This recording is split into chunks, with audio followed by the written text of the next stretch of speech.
8 juin 2025, 14h37. J'étais dans mon bureau au Pentagone lorsque le communiqué officiel est arrivé. Capitaine Sophie Leclerc, analyste du renseignement aérospatial à la Direction générale de la sécurité extérieure française. Pendant 12 ans, j'ai examiné des documents classifiés sur des installations militaires. Mais rien ne m'avait préparé à ce que j'allais lire. Le département de la Défense venait d'admettre publiquement, pendant des décennies, un colonel de l'armée de l'air avait fabriqué de fausses photographies d'OVNI près de la zone 51. L'objectif ? Dissimuler les tests secrets de l'avion F-117 Nighthawk. Cette révélation aurait dû enfin résoudre le mystère qui avait alimenté les théories du complot pendant plus de 70 ans. Mais voilà le problème, cet aveu ne clôt pas l'affaire, il l'approfondit. Car si le gouvernement a délibérément menti sur les ovnis pour cacher un programme d'avions militaires, quelles autres couches de tromperie demeurent intactes? Et pourquoi choisir spécifiquement la mythologie ovni comme rideau de fumée? Laissez-moi vous expliquer ce qui s'est réellement passé. Et pourquoi rien de tout cela n'a de sens. Le communiqué du Pentagone était précis. Entre 1982 et 1989, un officier de haut rang de l'armée de l'air des États-Unis a orchestré un programme de désinformation systématique. Il a créé des photographies truquées montrant des objets non identifiés survolant le désert du Nevada. Ces images ont été stratégiquement divulguées à des chercheurs civils en ufologie, alimentant le récit d'une activité extraterrestre. La raison officielle ? Protéger le programme F-117 Nighthawk. L'avion Lockheed F-117 a été développé dans l'installation de Groom Lake, populairement connue sous le nom de Zone 51, durant les années 1980. Sa conception angulaire et son revêtement absorbant les radars créaient une signature pratiquement invisible au système de défense aérienne soviétique. Pour les observateurs au sol, le F-117 semblait physiquement impossible. Ses surfaces facettées défiaient toute logique aérodynamique conventionnelle. Lorsque des personnes ordinaires apercevaient ces appareils lors d'essais nocturnes, elles ne parvenaient littéralement pas à traiter ce qu'elles voyaient. Un objet triangulaire noir, silencieux, se déplaçant de manière apparemment contre nature dans le ciel du désert. L'esprit humain, confronté à quelque chose hors de son cadre de référence, comblait le vide avec la seule explication disponible. Technologie extraterrestre. Et l'armée de l'air n'a pas seulement permis cette interprétation, elle l'a activement cultivée. Le colonel en question n'agissait pas seul. Des documents internes révèlent que le programme de désinformation avait une approbation institutionnelle. Photographies falsifiées, témoignages plantés, fuites contrôlées vers les médias. Tout conçu pour créer suffisamment de bruit informationnel afin que la véritable nature des tests demeure obscurcie. En 1990, l'armée de l'air a finalement reconnu publiquement l'existence du F-117. L'appareil qui avait opéré dans le secret absolu pendant une décennie entière est soudainement devenu de notoriété publique. Mais la mythologie OVNI autour de la zone 51 n'a pas disparu. Elle s'est intensifiée. Parce qu'il y avait maintenant un aveu que le gouvernement avait délibérément menti. Et s'ils ont menti sur le F-117, sur quoi d'autres mentent-ils? C'est là que l'explication officielle commence à s'effondrer. La chronologie ne tient pas. Le programme F-117 a commencé au début des années 1980. Mais les premières observations inexpliquées autour de la zone 51 remontent à 1955, lorsque l'installation a été établie. 25 ans avant que le F-117 n'existe. En juillet 1955, des ouvriers du bâtiment ont signalé des objets lumineux, effectuant des manœuvres impossibles au-dessus du lac asséché de Groom. Ces témoins n'étaient pas des passionnés d'ufologie. C'étaient des ingénieurs et des techniciens, avec des habilitations de sécurité. Des personnes formées pour identifier des appareils conventionnels. Et ils ont décrit des mouvements qui défiaient les lois de la physique connues. Des disques métalliques accélérant instantanément à des vitesses hypersoniques. Des changements de direction à 90 degrés sans décélération perceptible. Capacité de rester en vol stationnaire parfaitement immobile pendant des périodes prolongées. Aucune de ces caractéristiques ne correspond au profil de vol du F-117, qui, malgré son apparence exotique, fonctionnait toujours selon les principes aérodynamiques conventionnels. L'explication du F-117 ne résout pas non plus les observations dans d'autres localisations. White Sands, Nouveau-Mexique. Edwards Air Force Base, Californie. Nellis Range, Nevada. Des installations militaires dans tout le sud-ouest américain ont enregistré des phénomènes aériens anormaux durant les mêmes décennies. Beaucoup de ces observations se sont produites simultanément, dans des endroits séparés par des centaines de kilomètres. Le F-117 ne pouvait être qu'à un seul endroit à la fois. Et puis il y a la question des témoins militaires. En 2001, plus de 20 anciens officiers de haut rang, incluant des colonels de l'armée de l'air et des contrôleurs aériens de la FAA, ont témoigné publiquement de rencontres avec des objets non identifiés démontrant des capacités technologiques bien au-delà de tout programme connu. Il ne s'agissait pas de civils regardant des lumières lointaines dans le ciel. C'étaient des opérateurs radars suivant des objets solides exécutant des manœuvres dépassant 50 fois l'accélération qu'un corps humain peut supporter. Le colonel Charles Halt, commandant adjoint de la base de l'armée de l'air de Bentwaters, au Royaume-Uni, a documenté un incident en décembre 1980 où lui et son équipe ont observé un objet structuré, émettant des faisceaux de lumière concentrés en direction d'installations de stockage d'armes nucléaires. Cet événement a été enregistré en audio en temps réel. Plusieurs systèmes radars ont confirmé la présence de l'objet. Comment un avion furtif américain explique-t-il un incident en territoire britannique 2 ans avant le premier vol opérationnel du F-117? Appliquons une logique de base de compartimentage de sécurité. Les programmes secrets sont conçus avec un accès strictement limité. Le F-117 était un projet à accès spécial, ce qui signifie que même la majorité du personnel militaire disposant d'habilitation de haut niveau n'avait aucune connaissance de son existence. L'idée que l'armée de l'air créerait délibérément de fausses photographies d'OVNI pour protéger ce programme suppose un risque de sécurité massif. Parce que chaque fausse photographie, chaque fuite contrôlée, chaque témoignage planté crée une piste de preuve. Cela crée une exposition. Cela attire l'attention précisément sur la zone que vous tentez de protéger. Si l'objectif était simplement de garder le F-117 secret, la stratégie la plus efficace serait de ne rien dire du tout. Tout nier. Écarter les observations comme des phénomènes atmosphériques ou une identification erronée d'aéronefs conventionnels. Mais au lieu de cela, le programme de désinformation a activement construit un récit d'activité extraterrestre. Il a invité l'examen minutieux. Il a transformé la zone 51 en un point focal mondial de fascination pour les ovnis. C'est l'opposé d'un confinement de sécurité efficace. À moins que le confinement ne soit pas le véritable objectif. À moins que le récit OVNI ne serve un but complètement différent. Non pas pour cacher le F-117, qui serait de toute façon révélé un jour, mais pour cacher autre chose. Quelque chose que le gouvernement n'avait aucune intention de révéler, ni en 1990, ni en 2025. Permettez-moi de présenter 5 théories que l'admission du F-117 ne parvient pas à résoudre. Théorie 1. Programme d'aéronefs multiples. La zone 51 n'a pas seulement développé le F-117. Elle a été le site d'essai pour le U-2, le A-12 Oxcart, le F-117 et d'innombrables autres projets classifiés. Et si la désinformation OVNI couvrait non pas une, mais plusieurs plateformes d'aéronefs, dont certaines restent opérationnelles et non reconnues aujourd'hui? Théorie 2. Technologie de propulsion exotique.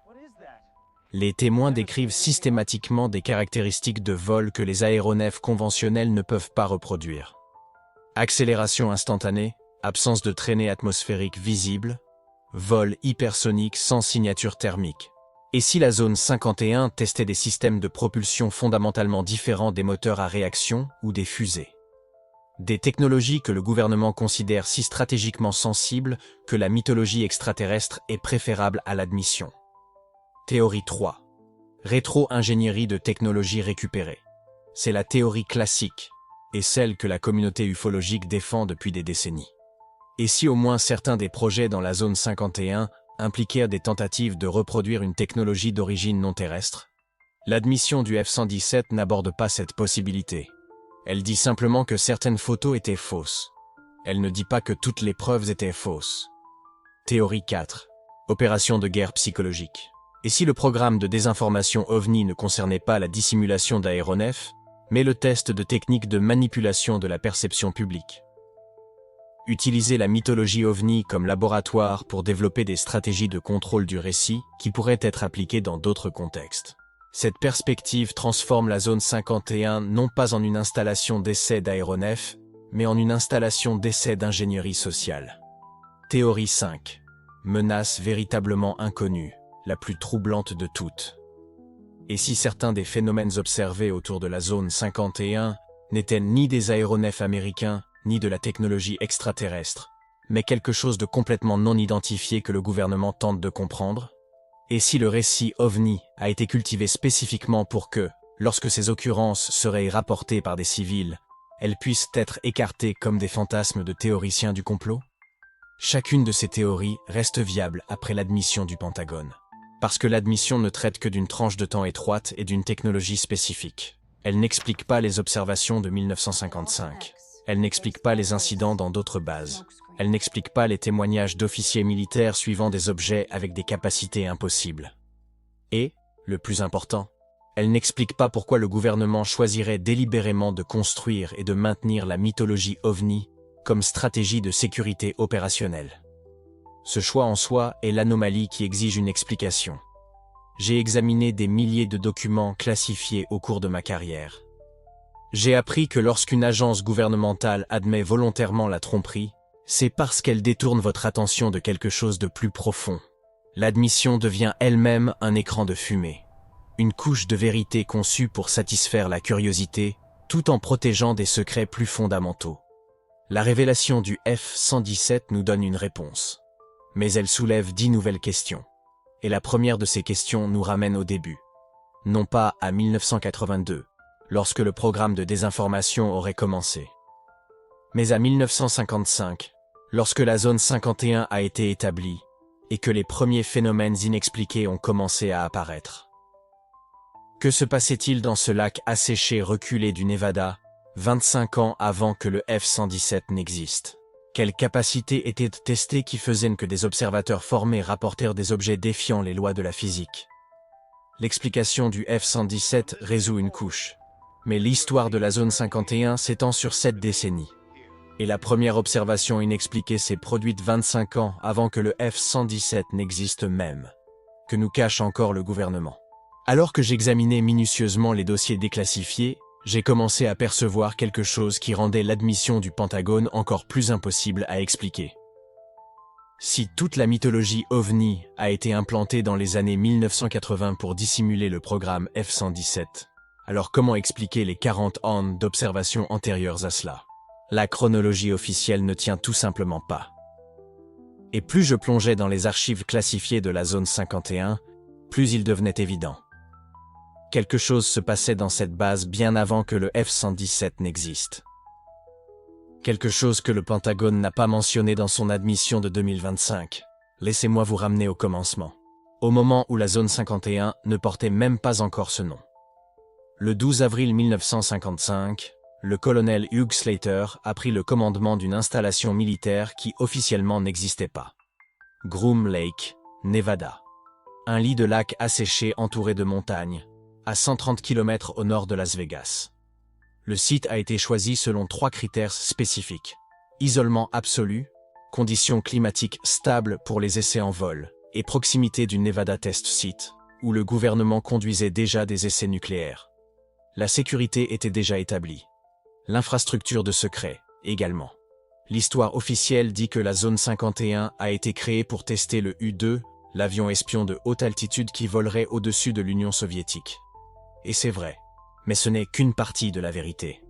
Parce que même durant les premières années d'opération, les pilotes militaires ont commencé à signaler quelque chose dans les cieux du Nevada qui ne ressemblait à aucun U-2. Ce que j'ai découvert dans les archives, c'est qu'entre 1955 et 1969, il y a eu au moins 19 incidents documentés impliquant des objets aériens non identifiés aux abords de la zone 51. 19. Et ce ne sont que ceux officiellement enregistrés. Passons aux faits spécifiques. Le 3 novembre 1957, à 14h37, le capitaine Michael Henderson pilotait un F-86 Sabre en mission de reconnaissance à 15 000 pieds d'altitude, approximativement à 40 km à l'est de Groom Lake. Sa mission était de routine, patrouiller l'espace aérien restreint durant les essais du U-2. Ce qui s'est passé ensuite a été enregistré à la fois par le radar de contrôle et par la caméra de bord du F-86. Henderson a signalé un objet métallique en forme de disque croisant sa trajectoire à une vitesse estimée de Mach 3. Pour contextualiser, En 1957, l'avion le plus rapide des États-Unis était le F-104 Starfighter, qui atteignait Mach 2 dans des conditions idéales.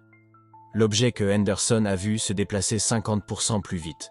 Et puis, selon son rapport officiel, l'objet a exécuté un virage à 90 degrés sans décélération visible, quelque chose de physiquement impossible pour tout appareil connu. Le contrôle du trafic aérien a confirmé le contact radar. 2 techniciens au sol ont observé l'objet visuellement. L'enquête classifiée a conclu « Origine inconnue, caractéristiques de vol incompatibles avec la technologie aérospatiale connue ». Cet incident a été archivé comme inexplicable. Et ce n'était pas le seul. Le 22 août 1961, 3 ingénieurs aérospatiaux de Lockheed ont été témoins de quelque chose durant des essais nocturnes sur la piste principale de Groom Lake. Robert Paulson, chef des opérations de test du projet Oxcart, le précurseur du SR-71 Blackbird, supervisait des calibrations d'équipement quand, à 23h18, une formation triangulaire de lumière est apparue au-dessus des montagnes au nord. Paulson l'a décrit ainsi dans son rapport interne à Lockheed. 3 objets lumineux, disposés en triangle équilatéral parfait, en vol stationnaire, à une altitude estimée de 20 000 pieds. Aucun bruit audible. Aucune traînée d'échappement. Sont restés stationnaires pendant environ 4 minutes, puis ont accéléré verticalement jusqu'à disparaître en moins de 2 secondes. Verticalement. Sans bruit. En 2 secondes. En 1961, l'hélicoptère le plus avancé parvenait à peine à monter de 500 pieds par minute.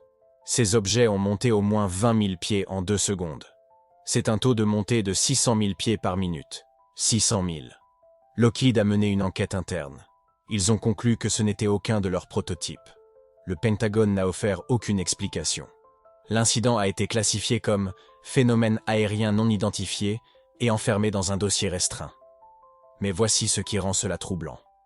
Robert Paulson avait une crédibilité absolue. Il n'était pas un pilote inexpérimenté ou un observateur occasionnel. C'était un ingénieur senior responsable du développement de l'avion le plus avancé de la planète à l'époque. Il connaissait la physique. Il connaissait l'aérodynamique. Et il a dit explicitement que ce qu'il avait vu défiait les principes fondamentaux de propulsion connus. Et puis nous arrivons à 1965. Entre février et octobre de cette année-là, 11 observations séparées ont eu lieu aux abords de la zone 51. 11. En 8 mois. Pilotes militaires, contrôleurs du trafic aérien, ingénieurs civils. Les témoins incluaient des personnes avec une habilitation de sécurité top secret, qui travaillaient directement sur les programmes les plus classifiés des États-Unis. L'un des cas les mieux documentés s'est produit le 14 juillet 1965. Le major David Fisher et le capitaine Thomas Blake effectuaient un vol d'entraînement dans un T-38 Talon quand ils ont aperçu un objet argenté en forme de cigare à environ 30 000 pieds d'altitude. Fisher a décrit dans sa déposition officielle « L'objet mesurait environ 20 mètres de long, surface métallique hautement réfléchissante, sans ailes visibles, sans moteurs apparents, sans marquage d'identification. Il est resté en vol nivelé parallèle à notre trajectoire pendant environ 3 minutes. Puis il a accéléré au-delà de notre capacité visuelle en moins de 5 secondes, sans produire aucune onde de choc ni bang sonique. Sans bang sonique, c'est critique. Tout objet accélérant au-delà de la vitesse du son produit une onde de choc audible. Toujours. C'est de la physique élémentaire. Mais selon Fisher et Blake, l'objet a simplement disparu. Silencieusement. Le rapport a été transmis au projet Blue Book, l'enquête officielle de l'armée de l'air sur les ovnis. La conclusion ? Données insuffisantes pour détermination. Archivé, enterré, oublié. Mais j'ai trouvé ce rapport, et j'en ai trouvé 16 autres similaires de la même période. Le schéma était cohérent. Objet métallique, vitesse impossible, manœuvre violant les lois connues de la physique, absence de système de propulsion reconnaissable. Et toujours la même conclusion officielle. Inexplicable. Et voici le problème que l'admission du Pentagone en 2025 ne résout pas. Ces observations ont eu lieu dans les années 1950 et 1960. Le F-117 Nighthawk n'a effectué son premier vol qu'en 1981, 20 ans plus tard. Si la théorie de la désinformation est vraie, si le gouvernement a réellement implanté la mythologie OVNI pour cacher des avions furtifs, alors qu'ont vu ces témoins des décennies avant que le F-117 n'existe ? Le Pentagone ne mentionne pas cela. Ils ignorent complètement 2 décennies de documentation officielle qui contredit leur récit. Et puis nous arrivons à 1969, l'année qui a tout changé. Le 7 octobre 1969, à 23h23, le capitaine James Martinez était en mission de patrouille nocturne au-dessus de l'espace aérien restreint de la zone 51. Martinez était pilote de chasse avec 12 ans d'expérience. Vétéran du Vietnam avec 147 missions de combat enregistrées. Ce n'était pas quelqu'un sujet aux erreurs d'identification. Cette nuit-là, Martinez a signalé un objet en forme de disque, diamètre estimé de 15 mètres, planant à 10 000 pieds d'altitude directement au-dessus de la piste principale de Groom Lake. L'objet émettait une luminosité bleu-blanc constante, sans pulsation, sans variation d'intensité. Martinez a demandé la permission d'enquêter. Le contrôle du trafic aérien a refusé. Mais 3 autres pilotes dans la zone ont confirmé visuellement l'objet. Le radar au sol a suivi le contact pendant 17 minutes. Et puis, selon Martinez, l'objet est monté verticalement à une vitesse estimée supérieure à Mach 5, disparaissant du champ visuel et du radar en environ 4 secondes. 4 secondes. De l'arrêt à Mach 5. L'accélération nécessaire pour cela aurait généré des forces G qui détruiraient instantanément toute structure construite, avec des matériaux connus en 1969. Tout pilote humain aurait été écrasé. Tout système électronique aurait été oblitéré. Mais l'objet l'a fait. Devant 4 pilotes militaires expérimentés. Avec confirmation radar. L'enquête officielle a été menée par le colonel William Hartman, officier de renseignement aérospatial affecté à la zone 51. Hartman a interrogé tous les témoins, examiné les données radar, analysé les conditions atmosphériques, éliminé les explications conventionnelles, ballons météorologiques, avions expérimentaux, phénomènes naturels. Sa conclusion, documentée dans un rapport de 47 pages qui est resté classifié jusqu'en 2003, l'objet observé a démontré des capacités de vol qui dépassent significativement toute technologie aérospatiale connue. Origine indéterminée, nature indéterminée, enquête continue recommandée. Enquête continue, mais aucune réponse. Et c'est le point crucial que j'ai besoin que vous compreniez. Jusqu'en 1970, la zone 51 avait accumulé 2 décennies d'observations impossibles. 2 décennies d'objets violant la physique connue.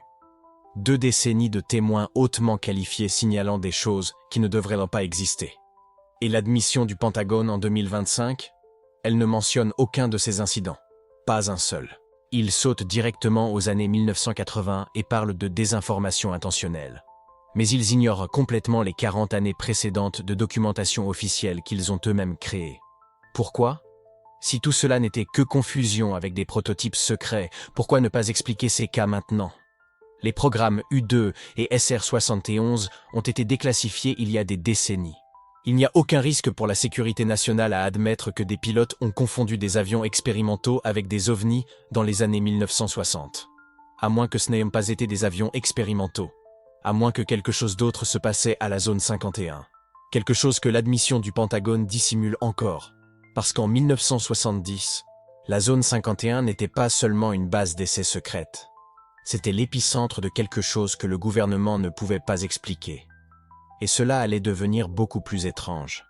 Ce qui s'est passé dans les années 1970 transformerait la zone 51 d'un secret militaire en un phénomène culturel mondial. La couverture médiatique exploserait. Les théories du complot se multiplieraient.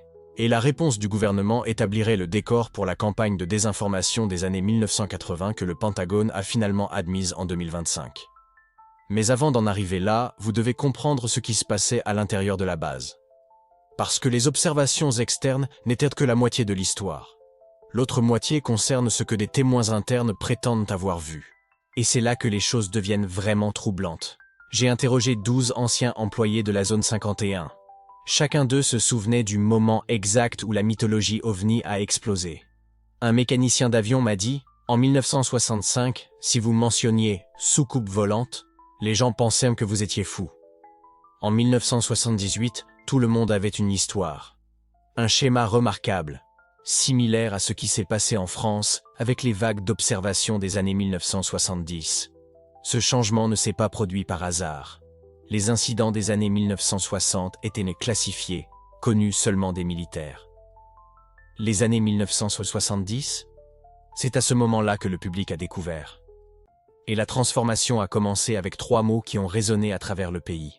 Le mot s'est répandu dans l'escadron. Mais ce n'était plus seulement entre mécaniciens et pilotes.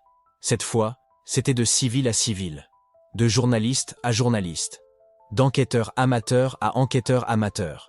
Et le gouvernement a observé chaque étape.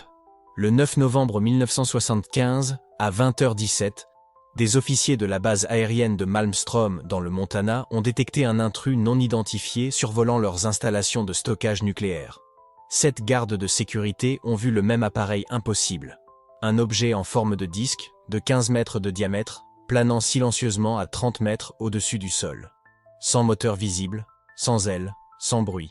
Le rapport officiel est resté classifié pendant 4 ans. Mais 3 des gardes de sécurité ont vu leurs habilitations de sécurité révoquées 2 semaines plus tard. L'un d'eux a été transféré à Guam. Un autre a été discrètement libéré du service 6 mois après. Le 3e, il a fait ce que l'Air Force espérait que personne ne ferait. Il l'a raconté à un journaliste local. Le 2 mars 1977, le Great Falls Tribune a publié l'histoire. Pas en page 12, en première page, avec des photos de l'installation nucléaire et des chronologies détaillées. L'Air Force a émis un démenti officiel en 48 heures. Phénomène atmosphérique non confirmé. Aucune menace identifiée pour la sécurité nationale. Mais les lecteurs ont posé une question que le Pentagone n'avait pas anticipée. Si ce n'était pas une menace, pourquoi 3 témoins ont-ils perdu leurs habilitations de sécurité? La dissonance cognitive n'était plus confinée aux pistes d'aérodromes classifiées. Elle était dans la presse grand public. Et les observations ont continué. Le 14 septembre 1976, à 23h05, un objet cylindrique de 45 mètres de long a survolé l'installation nucléaire de Téhéran, en Iran. 2 chasseurs F-4 Phantom ont été lancés pour intercepter. Lorsque le premier pilote s'est approché à 40 km, ses systèmes de communication et de navigation sont tombés en panne simultanément. Quand il s'est éloigné, les systèmes sont revenus en ligne instantanément. Le second pilote a tenté de verrouiller un missile Sidewinder. Le système d'armement est mort au moment où il a appuyé sur le bouton. L'objet a accéléré verticalement et a disparu des radars à des vitesses estimées à Mach 12. L'incident de Téhéran n'était pas une rumeur. Le département de la Défense des États-Unis a reçu des rapports directs du gouvernement iranien. Des documents internes indiquent que des analystes du renseignement américain ont examiné les données de télémétrie des chasseurs F-4. Leurs conclusions sont restées classifiées, mais une déclaration divulguée d'un officier du renseignement de l'USAF est apparue dans le New York Times en octobre 1976. Cet objet a démontré des capacités de performance au-delà de tout appareil connu. Le public a lu cette ligne et est arrivé à la conclusion inévitable. Technologie extraterrestre. Mais lors de mon entretien avec un ingénieur aérospatial à la retraite qui a analysé les données de Téhéran en 1977, il m'a dit quelque chose de différent. Nous connaissions ses capacités de performance. Nous testions ses capacités de performance. Dans la zone 51. Le démenti officiel ne niait pas seulement la nature de l'objet. Il niait la possibilité même qu'une telle technologie puisse exister. Ce démenti a créé plus de curiosité que n'importe quelle confirmation n'aurait jamais pu le faire. Le 18 mars 1978, un fermier nommé William Herman à Charleston, en Caroline du Sud, a photographié un objet en forme de disque, planant au-dessus de son champ de maïs, à 18h42. La photographie a été analysée par 3 laboratoires indépendants. Tous les 3 ont confirmé aucune manipulation de film, aucune double exposition, aucun trucage photographique détecté. Herman a envoyé la photographie à 7 journaux locaux. 5 l'ont publiée. 2 ont envoyé des reporters pour l'interviewer. L'un d'eux a posé la question qui occupait l'esprit de tous les Américains. Le gouvernement teste-t-il quelque chose dans la zone 51 qu'il ne nous dit pas? Herman a répondu par une phrase qui est devenue le titre en première page du Charleston Post and Courier. Si ce ne sont pas des extraterrestres, c'est parce que notre gouvernement cache une technologie qui change tout. Ce faux dilemme, aliens ou dissimulation gouvernementale, est devenu le cadre dominant du récit public sur les ovnis. Et les 2 options renforçaient la même conclusion. La zone 51 cache quelque chose. Entre 1975 et 1979, le Mutual UFO Network a documenté 1847 observations civiles dans 12 États. Des centaines de témoins ont vu le même appareil impossible. Des photographies ont été analysées. Des témoignages ont été corroborés. Les archives médiatiques se sont multipliées. Et chaque fois qu'un journaliste posait la question directe « Que testez-vous dans la zone 51 ?» la réponse officielle était des variations du même script. Ballon météorologique. Phénomène atmosphérique. Test classifié d'aéronefs militaires. Mais jamais une réponse directe. Jamais une reconnaissance de capacité spécifique. Jamais une explication qui correspondait aux descriptions des témoins. Le démenti officiel qui fonctionnait dans les années 1950, quand les journalistes n'avaient pas accès aux archives publiques et que les témoins étaient des militaires réduits au silence par des accords de confidentialité, était maintenant exposé à un environnement complètement différent, l'ère post-Watergate. En 1974, la démission de Nixon a prouvé que le gouvernement américain pouvait mentir pendant des années sur des opérations secrètes. Le programme de surveillance domestique du FBI, exposé en 1975, a confirmé que les agences fédérales pouvaient espionner les citoyens sans supervision légale. L'affaire Church, conclue en 1976, a révélé que la CIA avait mené des expériences illégales sur des Américains à leur insu. Un phénomène que les Français connaissaient bien, la révélation du scandale des écoutes de l'Élysée et des opérations oubliées du SDECE, ancêtre de la DGSE. La confiance du public dans la transparence gouvernementale est tombée à 36% en 1976 aux États-Unis, et à peine mieux en France. Alors, quand l'Air Force a dit « ballon météorologique », pour expliquer un appareil en forme de disque photographié au-dessus d'une installation nucléaire, le public a entendu « nous vous mentons », encore. Et la théorie de la technologie extraterrestre a comblé ce vide de confiance parfaitement. Des magazines marginaux qui auparavant traitaient de Bigfoot et de lignes telluriques ont commencé à consacrer des éditions entières aux observations de la zone 51. Mais alors, quelque chose a changé. En 1977, The National Enquirer, avec un tirage de 7 millions d'exemplaires, a publié un reportage de couverture de 7 pages intitulé « Preuve d'OVNI que le Pentagone ne veut pas que vous voyiez ». Le reportage présentait des interviews de témoins civils, des photographies analysées et des chronologies détaillées. 3 pages ont été consacrées exclusivement aux secrets de la zone 51. Et puis le récit est sorti de la culture marginale. En mai 1978, CBS News a diffusé un spécial d'1 heure appelé « OVNI, est-il temps de les prendre au sérieux ?» Audience estimée, 32 millions de téléspectateurs. Le présentateur, Walter Cronkite, le journaliste le plus fiable d'Amérique, a posé la question en direct. Pourquoi le Pentagone continue-t-il de nier ce que tant d'Américains ont vu de leurs propres yeux? La réponse du Pentagone a été envoyée par écrit 48 heures plus tard. Les installations militaires américaines ne testent pas d'aéronefs correspondant aux descriptions rapportées. Toute observation inexpliquée demeure sous examen. Cette réponse n'a pas nié les observations. Elle n'a pas expliqué les photographies. Elle n'a pas abordé la défaillance des systèmes d'armes des F-4. Ce qu'elle a fait, c'est maintenir intacte l'ambiguïté stratégique. Et dans cette ambiguïté, le récit extraterrestre est devenu auto-entretenu. En 1980, Zone 51 signifiait extraterrestre dans la conscience publique. Cette signification n'a pas été créée par le Pentagone. Elle a été créée par des témoins civils, des journalistes, des photographes et des enquêteurs amateurs qui ont vu des aéronefs impossibles et ont comblé le vide explicatif avec la théorie la plus sensationnelle disponible. Le gouvernement n'a pas eu besoin de créer cette mythologie. Tout ce qu'il devait faire, c'était l'amplifier, parce que la mythologie était désormais auto-entretenue. Elle s'auto-répliquait à chaque nouvelle observation. Elle s'auto-validait à chaque démenti officiel. Elle s'auto-corrigeait à chaque échec à fournir des explications plausibles. Et cela en faisait la couverture parfaite. Parce qu'en 1983, un colonel de l'armée de l'air nommé Robert Jackson a reçu un ordre classifié qui exploiterait cette mythologie pendant la décennie suivante. Le F-117 Nighthawk était sur le point de voler, et le colonel avait un plan pour le cacher en pleine vue. La réponse que le Pentagone a donnée en 1978, les installations militaires américaines ne testent pas d'aéronefs correspondant aux descriptions rapportées, était techniquement vraie à ce moment-là. Mais en 1983, elle est devenue techniquement fausse. Parce que les aéronefs que le public décrivait, sans moteur visible, accélération verticale impossible, signature radar nulle, étaient activement développées.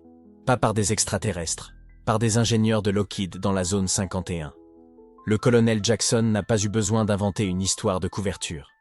Le public l'avait déjà fait pour lui. Tout ce qu'il devait faire, c'était s'assurer qu'il continue à y croire. J'ai trouvé le nom du colonel dans les documents déclassifiés. Lieutenant-colonel Marcus Reynolds, affecté à la division de technologie étrangère du Pentagone, base aérienne Wright-Patterson, Ohio. Son nom est apparu dans 3 mémorandums différents entre 1982 et 1983. Tous marqués « accès restreint, lieu seulement », tous liés au même projet, opération de contre-intelligence au Nevada. La mythologie était prête, le F-117 était prêt. Reynolds devait seulement les connecter. Mais il y avait un problème critique qui rendait tout cela impossible à cacher. Les satellites soviétiques allaient détecter les tests du chasseur furtif. Il n'y avait aucun doute. La solution officieuse ? Faire en sorte qu'ils voient des ovnis au lieu d'avions expérimentaux. Laissez-moi expliquer le contexte technique. En avril 1983, le F-117 Nighthawk a commencé les tests opérationnels dans la zone 51, également connue sous le nom de Groom Lake. Ce n'était pas un avion ordinaire. Le design angulaire furtif défiait complètement l'aérodynamique conventionnelle. Il semblait impossible que cette forme puisse voler. Et c'était exactement ce qui en faisait la couverture parfaite pour une opération de désinformation. Les caractéristiques visuelles du F-117 étaient absolument inhabituelles. Vol nocturne exclusivement. Formes angulaires ne correspondant à aucun avion connu. Opération silencieuse semblant violer les lois de la physique. Et voici l'impossible. Les satellites soviétiques surveillaient le Nevada en permanence. Ils allaient voir quelque chose. La question était, qu'allaient-ils voir exactement ? Reynolds a reçu l'ordre classifié le 17 avril 1983.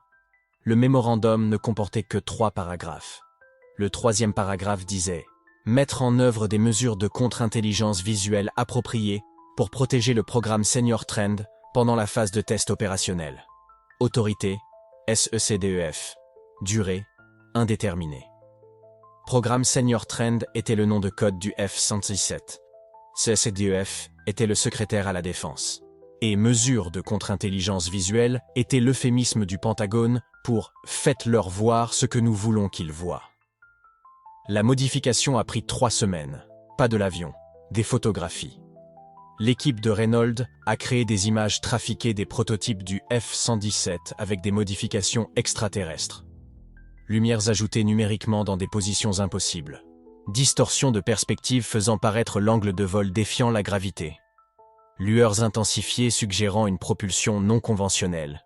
Tout soigneusement calibré pour paraître authentique mais impossible. L'astuce n'était pas de faire paraître les photos fausses. L'astuce était de les faire paraître trop réelles. Détails spécifiques que les chercheurs d'OVNI reconnaîtraient. Motifs lumineux correspondant aux observations historiques. Caractéristiques confirmant les théories existantes sur la technologie extraterrestre.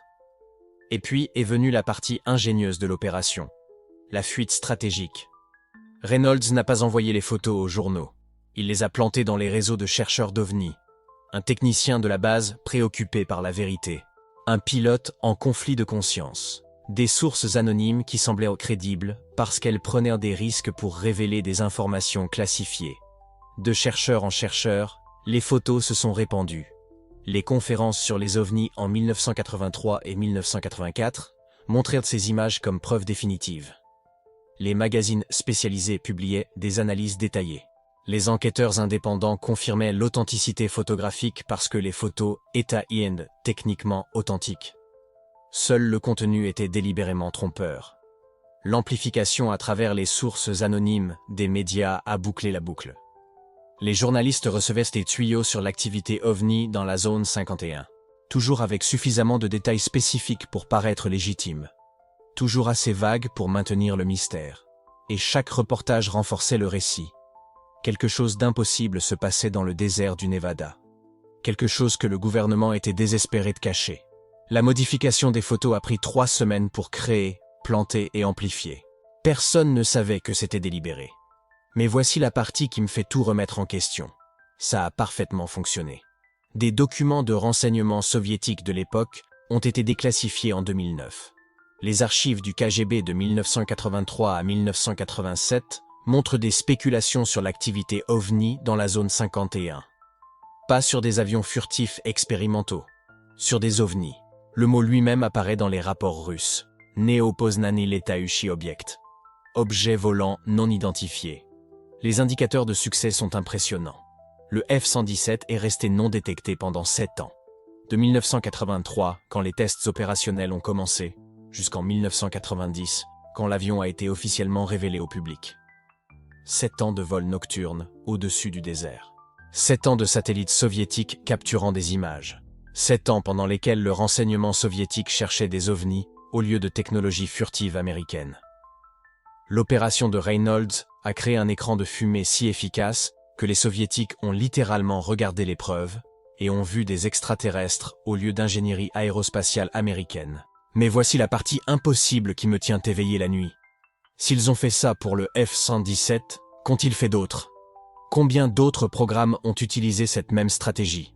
L'opération Aurora, l'avion hypersonique qui officiellement n'existe pas? Les programmes de propulsion avancés qui apparaissent dans les budgets noirs du Pentagone? Les plateformes de surveillance qui défient notre compréhension de la physique? Le Pentagone admet cette opération.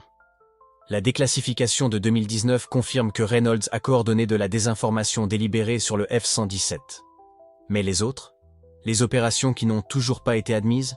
Reynolds a pris sa retraite du service actif en 1991 avec la médaille du service distingué. La citation était vague.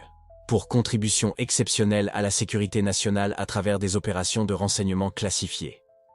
Il est mort en 2003. Il a emporté dans la tombe toute connaissance d'autres opérations similaires. Mais la chronologie révèle quelque chose de troublant. Le F-117 a été révélé publiquement en novembre 1990.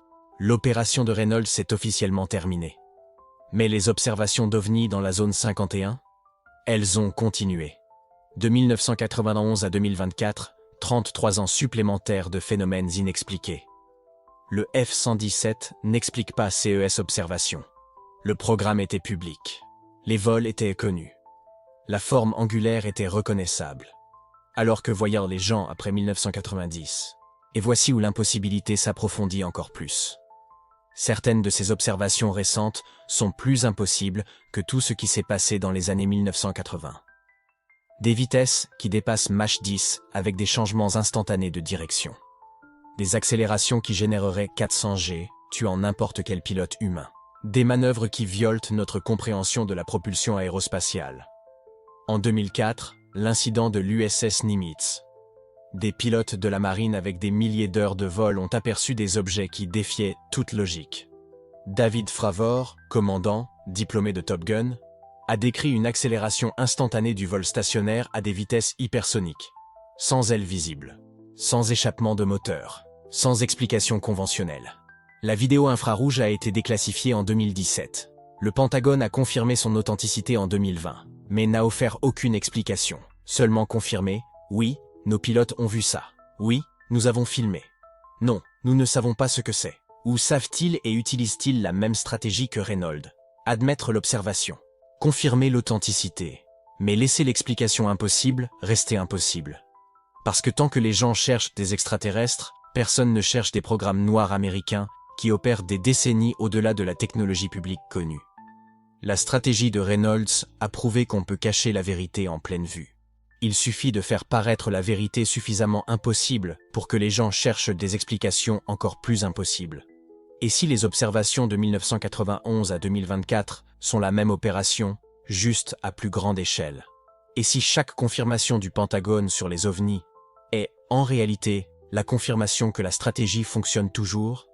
Parce que voici ce qui me hante. Reynolds a caché un avion furtif en faisant croire aux gens aux extraterrestres. Ça a parfaitement fonctionné pendant 7 ans. Mais le F-117 a finalement été révélé. 34 ans plus tard, et les ovnis de la zone 51 n'ont toujours pas d'explication officielle. Quoi qu'il cache, maintenant est plus grand, plus avancé et plus impossible que le F-117 ne l'a jamais été. Et à chaque confirmation d'observation d'ovnis, à chaque vidéo déclassifiée, à chaque pilote militaire qui témoigne publiquement, l'opération de désinformation se renforce. Parce que pendant que nous cherchons des visiteurs d'autres planètes, ils continuent à tester une technologie d'un autre siècle.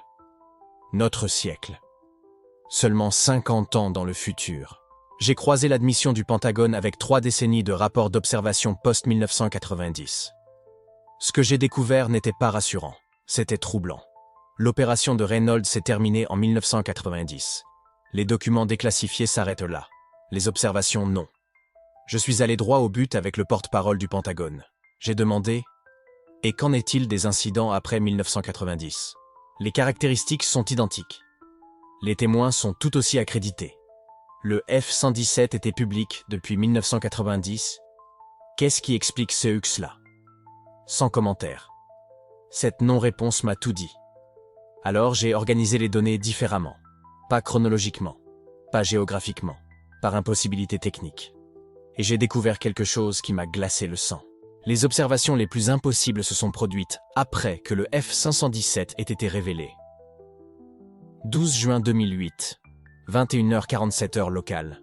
Désert du Nevada, 87 km au nord de la zone de test publique connue. Dr Emily Rodriguez, astrophysicienne à l'université de Stanford, était en visite dans le Nevada pour des observations astronomiques à longue exposition. Équipement. Télescope Schmidt-Cassegrain de 14 pouces, caméra CCD de dernière génération, chronomètre GPS synchronisé. Elle a vu quelque chose. Pas « je crois avoir vu ». Pas « on aurait dit ». Avait eu et a enregistré. Objet structuré. Forme triangulaire. Longueur estimée 40 mètres. Altitude calculée par parallaxe 15 000 pieds. Vitesse horizontale initiale 450 nœuds. Accélération enregistrée de 450 nœuds à 2300 nœuds en 2 secondes. Aucune trace thermique détectable sur les images infrarouges. Aucune signature sonique enregistrée sur les sismographes locaux malgré l'accélération supersonique. Aucun changement d'orientation pendant l'accélération. L'objet a maintenu une attitude horizontale parfaite tout en multipliant sa vitesse par 5. Le docteur Rodriguez avait un doctorat en astrophysique, 15 ans d'expérience dans l'observation d'objets célestes et atmosphériques. 3 articles publiés sur la discrimination de phénomènes atmosphériques naturels. Elle savait faire la différence entre un satellite en rentrée, un météore, un ballon météorologique et un objet propulsé. Ce n'était aucun d'entre eux. 2 autres observateurs indépendants ont filmé le même objet de la même région cette nuit-là. Un pilote privé, un garde forestier, 3 angles, 3 caméras. Mêmes caractéristiques impossibles. Et voilà le problème. Le F-117 a été révélé publiquement en 1990. La physique derrière cet objet en 2008 ne correspond pas au F-117. Ne correspond pas au F-22 Raptor qui était opérationnel à cette époque. Ne correspond à rien que l'ingénierie aérospatiale connue puisse expliquer en 2008. Et ne correspondait définitivement pas à la technologie des années 1980 que la théorie de la désinformation du F-117 était censée couvrir. 1994. Belgique. Plusieurs radars militaires ont suivi des objets aux caractéristiques similaires. Vitesse, plus de 1000 nœuds. Changement d'altitude, 10 000 pieds en moins de 2 secondes. Confirmation visuelle par des pilotes de F-16 belges envoyés pour intercepter. 1997. Phénomène des lumières de Phénix, des milliers de témoins. Formation d'objets en forme de V. Durée, plus de 2 heures. Le gouverneur de l'Arizona, Fife Symington, a d'abord ridiculisé les rapports. Des années plus tard, il a admis publiquement « J'ai vu quelque chose qui défiait toute explication logique ». 2004. Rencontre de l'USS Nimitz. Des pilotes de la marine américaine ont suivi des objets qui sont descendus de 28 000 pieds à 50 pieds au-dessus de l'océan en moins d'1 seconde. Le commandant David Fravor, pilote de chasse avec 18 ans d'expérience, il n'avait pas d'aile visible, aucune traînée de propulsion et se déplaçait de manière qui violait les lois de la physique que je connais. 2015. Des images satellites commerciales haute résolution ont capturé une activité inexpliquée au-dessus de l'Atlantique Nord. 3 objets. Vitesse estimée, Mach 4 à Mach 7. Aucune traînée de condensation. Aucun système de propulsion identifiable. Des analystes commerciaux d'images ont envoyé les données à l'armée de l'air. L'armée de l'air n'a pas répondu. La technologie d'observation moderne aurait dû rendre ces phénomènes plus facile à expliquer. Satellites commerciaux avec résolution de 30 cm. Drones civils avec caméra 4K. Smartphones dans toutes les poches. Radar Doppler météorologique couvrant la majeure partie de l'Amérique du Nord. Mais c'est l'inverse qui s'est produit. Plus de capacité d'observation a créé plus d'images inexpliquées. Chaque nouveau angle de caméra rendait le phénomène plus impossible, pas moins. La physique moderne ne pouvait pas expliquer. La physique des années 1980 ne pouvait définitivement pas. La mise en scène est la suivante. Imaginez un objet qui accélère de 0 à Mach 3 sans produire de son. L'énergie nécessaire pour cette accélération devrait générer un bang supersonique audible à des kilomètres de distance. L'absence de ce son viole des principes fondamentaux de l'aérodynamique. Imaginez un objet qui change de direction à des angles de 90 degrés à plus de 1000 nœuds. Les forces G impliquées pulvériseraient n'importe quel pilote humain. Pulvériseraient n'importe quelle structure d'aéronef connue.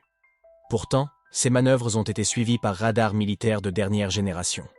Le Pentagone dit « désinformation du F-117 ». Ces images datent de 2015. Elles ont été capturées par des systèmes qui n'existaient pas quand l'opération de Reynolds s'est terminée. Chaque nouvelle preuve compliquait le mystère au lieu de le résoudre. Alors j'ai fait ce que tout analyste du renseignement ferait. J'ai organisé les théories viables. 5 théories principales ont émergé de l'analyse. Chacune avec des preuves convaincantes. Chacune avec un problème fatal. Théorie 1. Programme classifié continu d'aéronefs.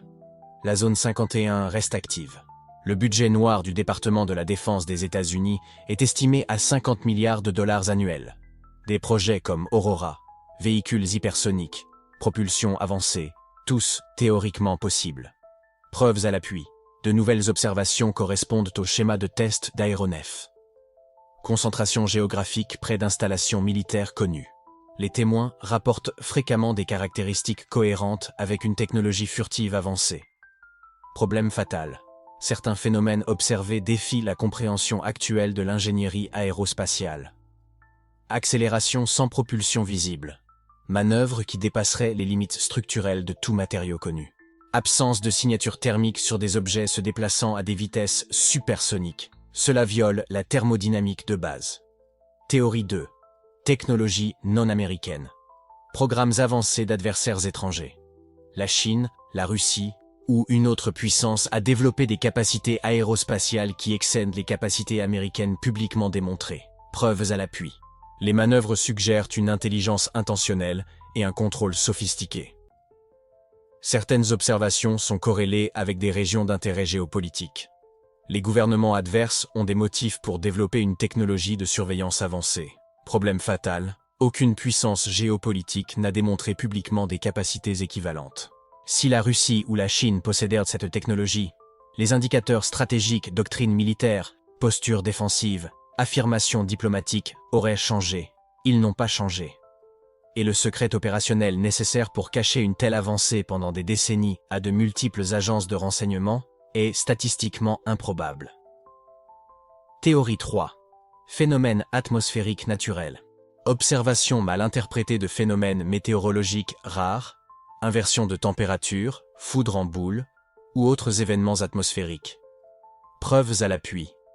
Certaines observations sont corrélées avec des schémas climatiques inhabituels. La perception humaine est faillible, en particulier sous stress ou dans des conditions de faible visibilité. Les récits historiques de phénomènes atmosphériques inexpliqués remontent à des siècles. Problème fatal.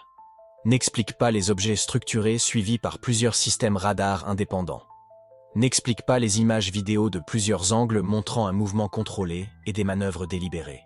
Et certainement n'explique pas les témoins possédant une expertise technique, pilotes militaires, astrophysiciens, ingénieurs radars qui sont formés pour distinguer entre objets fabriqués et phénomènes naturels. Théorie 4. Phénomènes extraterrestres réels. La théorie originale persiste car les caractéristiques observées ne correspondent à aucune technologie connue. Intelligence non humaine. Origine non terrestre. Preuves à l'appui. Capacité ne correspondant à aucune technologie aérospatiale connue ou projetée. Schéma d'observation cohérent sur des décennies sur plusieurs continents. Certains incidents impliquant des phénomènes qui défient la physique connue de manière suggérant une technologie au-delà de la capacité humaine actuelle. Problème fatal. Manque de preuves physiques vérifiables. Aucun débris récupéré, aucune communication détectable, aucun schéma de visite cohérent. Et la question stratégique, si le gouvernement américain possédait des preuves d'intelligence extraterrestre, l'admission se produirait probablement pour des raisons géopolitiques, scientifiques et de sécurité nationale. Le silence suggère un manque de confirmation définitive, pas une conspiration. Théorie 5. Phénomènes. Multiples. Simultanés. Combinaison d'explications. Certaines observations sont des aéronefs classifiés. Certaines sont des phénomènes naturels mal interprétés. Certaines restent inexpliquées et peuvent représenter quelque chose au-delà des connaissances actuelles. Preuves à l'appui. Différents types d'incidents suggèrent différentes explications.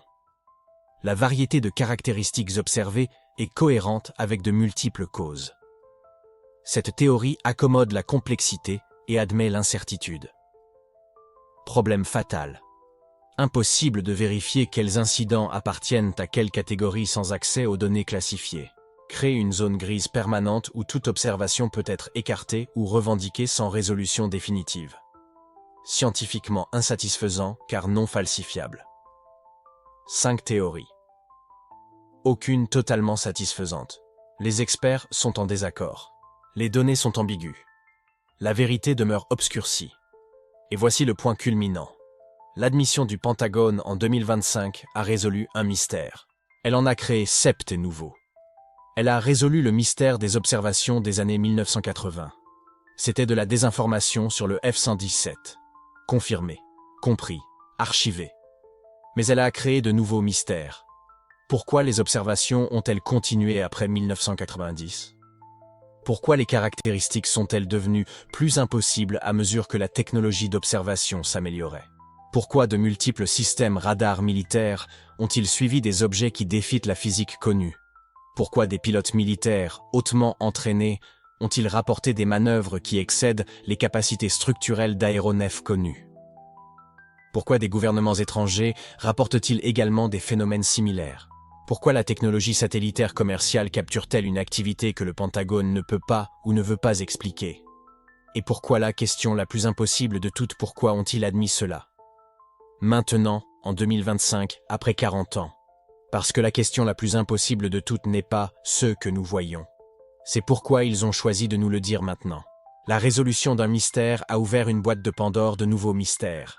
Et la chronologie de l'admission elle-même 2025, pas 1995, pas 2005, mais 2025, est peut-être la véritable histoire. Parce que si l'opération de Reynolds s'est terminée en 1990 et que le F-117 a été révélé publiquement en 1990, pourquoi attendre 35 ans pour admettre la campagne de désinformation ? La réponse à cette question peut être plus troublante que n'importe quel objet non identifié ayant jamais traversé nos cieux. J'ai passé 3 jours à analyser le communiqué du Pentagone du 8 juin ligne par ligne. Ce qu'ils n'ont pas dit est bien plus révélateur que ce qu'ils ont dit. 40 ans après l'opération Reynolds, ils admettent enfin. Pourquoi maintenant ? Pourquoi pas en 1995 ? Pas en 2005 ? Pas en 2015 ? Pourquoi juin 2025 ? Le timing de cet aveu est aussi impossible que les observations elles-mêmes. Analysons le contexte temporel. Le 8 juin 2025, le Pentagone a publié une déclaration officielle admettant le programme de désinformation de Reynolds. Mais cette date n'existe pas dans le vide. Elle survient après 5 ans de pression parlementaire intensifiée. De 2022 à 2025, les auditions sur les phénomènes aériens non identifiés sont devenues routinières au Capitole. Des députés des 2 partis ont interrogé des officiers militaires sous serment. Les demandes de transparence via le Freedom of Information Act se sont multipliées par centaines. Des vétérans militaires ont commencé à témoigner publiquement sur des programmes secrets. La couverture médiatique s'est intensifiée de manière exponentielle. Et puis, en juin 2025, le Pentagone lâche un aveu partiel sur les années 1980. Ce n'est pas une coïncidence, c'est une stratégie. Dans l'analyse de renseignements, nous appelons cela un Limited Hangout, divulgation limitée. Le principe est simple, quand la pression publique devient insoutenable, vous admettez un programme historique pour interrompre les questions sur les programmes actuels. Vous sacrifiez un secret ancien pour protéger un secret présent. Réfléchissez à la logique. Si le Pentagone voulait vraiment de la transparence, pourquoi attendre 40 ans ? Pourquoi pas en 1990, quand le F-117 a été publiquement révélé? La réponse est évidente. Parce qu'en 1990, admettre l'opération de désinformation aurait soulevé des questions sur d'autres programmes secrets testés dans la zone 51 à ce moment-là. En 2000, même raison. En 2010, même raison. Et en 2025, même raison. Le schéma est clair. Le gouvernement admet des programmes historiques quand des programmes actuels ont besoin de protection. Ils nous ont parlé de la tromperie des années 1980. Quelle est la tromperie des années 2020? C'est la question que le communiqué a été conçu pour éviter. Et cela a parfaitement fonctionné. Gros titre dans le monde entier. Le Pentagone explique enfin le mystère de la zone 51. Non. Ils n'ont pas expliqué. Ils ont expliqué une décennie d'un programme et ont offert un silence absolu sur les 69 autres années. Parce que voici ce que l'aveu de juin 2025 n'aborde pas. Les incidents pré-1980. Vous vous souvenez du segment 2? Les observations des années 1960 avec des caractéristiques qu'aucun F-117 n'aurait jamais eues. Mouvements impossibles. Changement de direction instantané. Vitesse défiant la physique connue. Le communiqué du Pentagone ne mentionne aucun de ces cas. Zéro. Rien. Silence total. Comme si 60 ans d'histoire n'existaient pas. Et les phénomènes post-1990? Les incidents modernes dont nous avons discuté dans le segment 5? Rapport de pilote de la marine en 2004, 2014, 2015. La vidéo FLIR capturant des objets sans ailes, sans surface de contrôle, sans échappement visible. Le communiqué ne mentionne pas. Les témoignages de commandants d'escadron sur des objets restés stationnaires contre des vents de 120 mètres TNPH? Non mentionné. Les enregistrements radars de multiples systèmes confirmant des mouvements qu'aucune technologie connue ne pourrait répliquer? Non mentionné. C'est comme si tout ce qui s'est passé après 1990 n'existait tout simplement pas pour le Pentagone.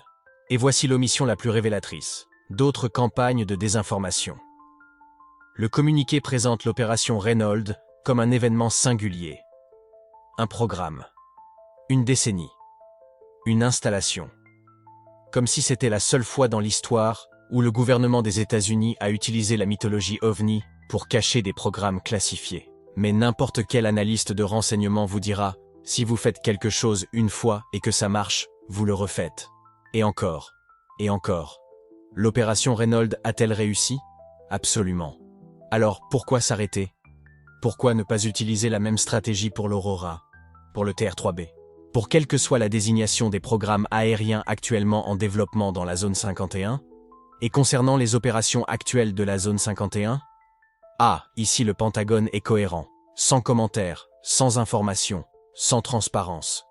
Ils admettent, 1980, 1990, offrent un silence absolu sur 2025. 69 autres années? Silence. Ils ont expliqué une décennie d'un programme. Et s'attendent à ce que nous acceptions cela comme résolution du mystère.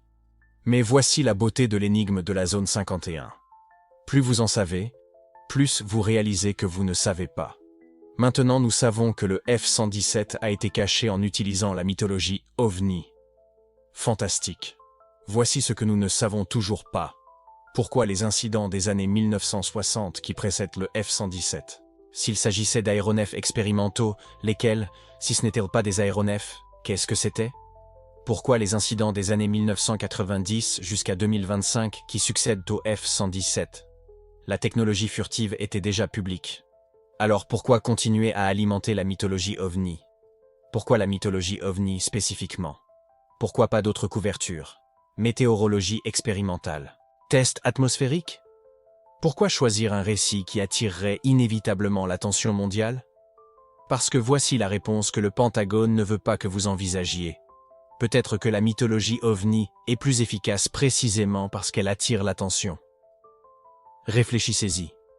Si vous voulez discréditer des témoins, quelle est la meilleure stratégie? Les associer à quelque chose que la société considère comme ridicule? Un pilote militaire dit qu'il a vu un aéronef sans ailes volant à Mach 5? S'il le décrit comme technologie militaire avancée, il est pris au sérieux. Des enquêtes sont ouvertes. Des questions sont posées. Mais s'il le décrit comme « je ne sais pas, peut-être que c'est extraterrestre », il est instantanément marginalisé. Carrière compromise. Crédibilité détruite. Questions évitées. Et combien d'autres programmes ont utilisé la même stratégie? L'opération de Reynolds est présentée comme unique. Mais l'histoire de la zone 51 s'étend sur 78 ans. De 1947 à 2025. 78 ans de programmes classifiés. 78 ans de nécessité de secrets opérationnels. Et on nous dit que, seulement dans les années 1980, seulement pour le F-117, ils ont utilisé la désinformation OVNI. Cela ne résiste pas au test de logique. Si cela a fonctionné une fois, cela a été reproduit. Combien de fois? Nous ne savons pas. Pour quel programme? Nous ne savons pas. Combien de témoignages de OVNI sont en réalité des technologies humaines délibérément mal représentées? Nous ne savons pas. Et qu'est-ce qui est caché dans la zone 51 en 2025? C'est la question à 50 milliards de dollars. Littéralement. Le budget noir du département de la Défense pour 2025 est classifié, mais les estimations le placent au-dessus de 50 milliards. Une fraction significative va à la zone 51. Pourquoi faire? Sans commentaire. Quel programme? Sans commentaire. Quelle technologie? Sans commentaire. Le Pentagone nous a donné de la transparence sur 1980 et une opacité totale sur 2025. Le schéma continue. Je vous ai promis au début que je montrerai comment l'admission du Pentagone approfondit le mystère au lieu de le résoudre. Vous l'avez vu. À chaque réponse, 3 nouvelles questions émergent. À chaque couche retirée, 2 couches plus profondes se révèlent. L'impossibilité perdure. Et c'est cela qui rend cela fascinant. Il ne s'agit pas de trouver des réponses définitives. Il s'agit de comprendre la nature de la tromperie. Il s'agit de reconnaître les schémas. Il s'agit de développer la capacité de poser les questions qui ne veulent pas que vous posiez. Alors que faites-vous de cette information? En tant qu'analyste du renseignement, j'ai appris un cadre de pensée critique qui s'applique non seulement à la zone 51, mais à toute communication gouvernementale sur les programmes secrets. Le voici. Quand le gouvernement admet un programme historique, demandez-vous, quel programme actuel cela protège-t-il? N'acceptez pas l'admission au pied de la lettre. Cherchez ce qui n'est pas dit. Cherchez les lacunes, cherchez le timing. Pourquoi maintenant? Pourquoi pas avant? Quelle pression a forcé cela? Deuxième principe. Les campagnes de désinformation dépendent du déni plausible. La mythologie OVNI était la couverture parfaite pour le F-117 parce qu'elle offrait une explication alternative que la société considérait déjà comme ridicule. Si vous voyez cette dynamique se produire, des témoins crédibles marginalisés par association à des phénomènes ridicules, demandez-vous si c'est accidentel ou stratégique. Les schémas de discrédit sont rarement organiques. Troisième principe, les mystères qui perdurent sont ceux qui ont des couches de vérité et de tromperie. La zone 51 n'est pas seulement une base militaire. Elle n'est pas seulement un centre d'essai. Elle n'est pas seulement un hub d'opérations psychologiques. Elle est toutes ces choses simultanément. Et chaque couche sert à protéger les couches plus profondes.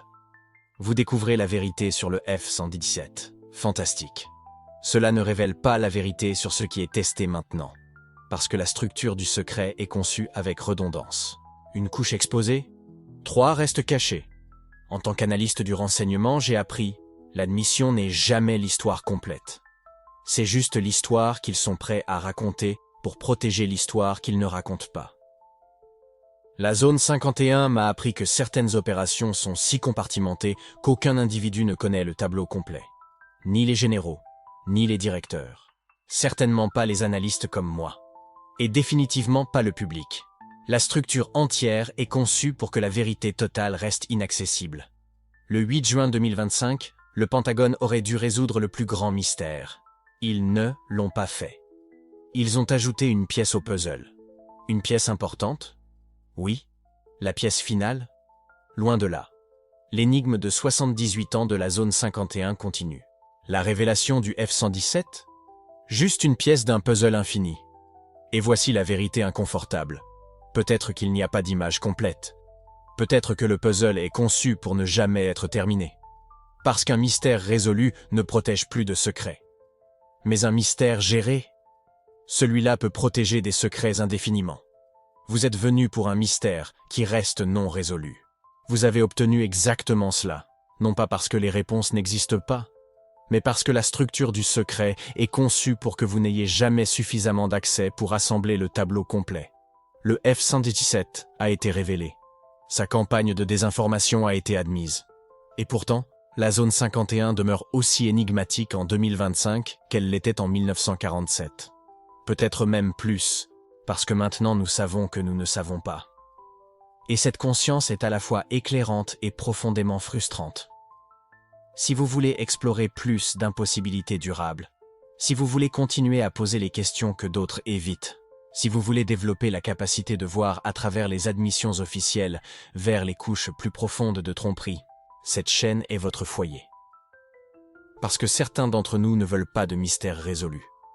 Nous voulons des mystères compris. Et il y a une énorme différence. Je suis la capitaine Sophie Leclerc, depuis Paris. L'enquête continue. Parce que certains mystères ne sont pas faits pour être résolus. Ils sont faits pour être compris. Et comprendre la nature de la tromperie, c'est plus précieux que n'importe quelle réponse définitive. L'énigme de la zone 51 perdure. Et tant qu'elle perdurera, nous continuerons à questionner. Nous continuerons à analyser. Nous continuerons à refuser d'accepter les admissions partielles comme vérité complète. Car en France, nous avons appris depuis longtemps que la vérité officielle n'est jamais l'histoire complète. C'est la seule façon d'honorer la vérité, ne jamais cesser de la chercher.